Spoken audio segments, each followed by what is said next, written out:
মানুষের জীবন কতই না বৈচিত্র্যময়। কেউ থাকে পাকা বাড়িতে, আবার কেউ থাকে রাস্তায় রাস্তায়। কেউ বিলাসিতায় জীবনযাপন করে টাকার বাহারে, আবার কেউ 10 টাকার জন্য ঘুরে বেড়ায় গ্রামে গ্রামে দুয়ারে দুয়ারে। শত কষ্ট কিংবা বিলাসিতায়ও জীবন কেটে যায় জীবনের নিয়মে। নাম তার আনোয়ার। মাত্র 20 টাকার জন্য কাঁধে বিশাল বস্তাভর্তি পরিত্যক্ত জিনিস নিয়ে পাড়ি দিচ্ছেন 10 কিলোমিটার পথ। প্রতিদিন মানুষের ব্যবহৃত পরিত্যক্ত জিনিস কুড়িয়ে বিক্রি করে যা উপার্জন করেন, তাই দিয়ে জীবন চলে যায় তার।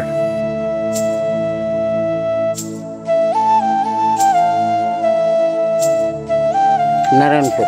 নারায়ণপুর? জি। এগুলি কি আপনি কি করেছেন? বোতল বোতল। আপনাদের বাড়ি কোন জায়গায়? কিশোরগঞ্জ।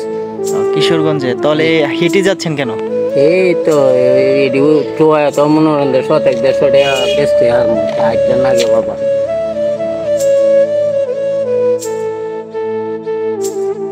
কি ভাবছেন, এভাবেই কি তার বিগত জীবনের সবটুকু সময় কেটেছে? না, কখনোই না। এক সময় কিশোরগঞ্জের নিকলি উপজেলায় একটি গ্রামে তার সাজানো গোছানো একটি পরিবার ছিল। সেখানে ছিল মা বাবা, ভাই বোন, আত্মীয় স্বজন সহ আরো অনেকেই।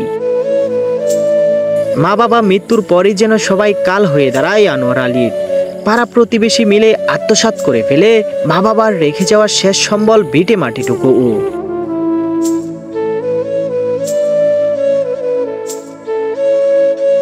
কর্মজীবনে আনোয়ার আলী বেশ অনেকটা বছর কিশোরগঞ্জের হাওরে ধানের চাটে কাজ করলেও শেষমেশ কয়েক বছর আগে সেখান থেকেও তাকে বের করে দেওয়া হয়।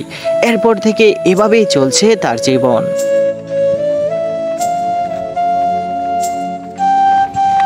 বাবা, আপনার কি ছেলে মেয়ে নাই? না। বিয়ে শাদী করছেন? না। তো হ্যাঁ, আমার তো কাজে না, এই কারণে আমি এইগুলো এটা করলাম লাগে। কোন কাজে নেন আপনাকে? এই আগে নৌকার মাঝে ধান ভরতাম, এই ধান ভরার মধ্যে। এখন আর নেই না আপনাকে? না। না। কিসের জন্য নেই না? নেই না, ওনার এটা আমার বাড়ি ঘর না, আর আমার একটা গিন্না বাসে। যেখানে উচ্চ আকাঙ্ক্ষা কিংবা বিলাসিতার পরও মানুষের হাপিত্যেশ থামে না, সেখানে নিতান্তই একা এই আনোয়ার আলীর জীবনের প্রতিটি দিন চলে যাচ্ছে মাত্র 50 থেকে 100 টাকায়। এই পৃথিবী যেমন বৈচিত্র্যময়, তেমনি মানুষের কর্মধর্ম কিংবা চাহিদারও বৈচিত্র্যের শেষ নেই।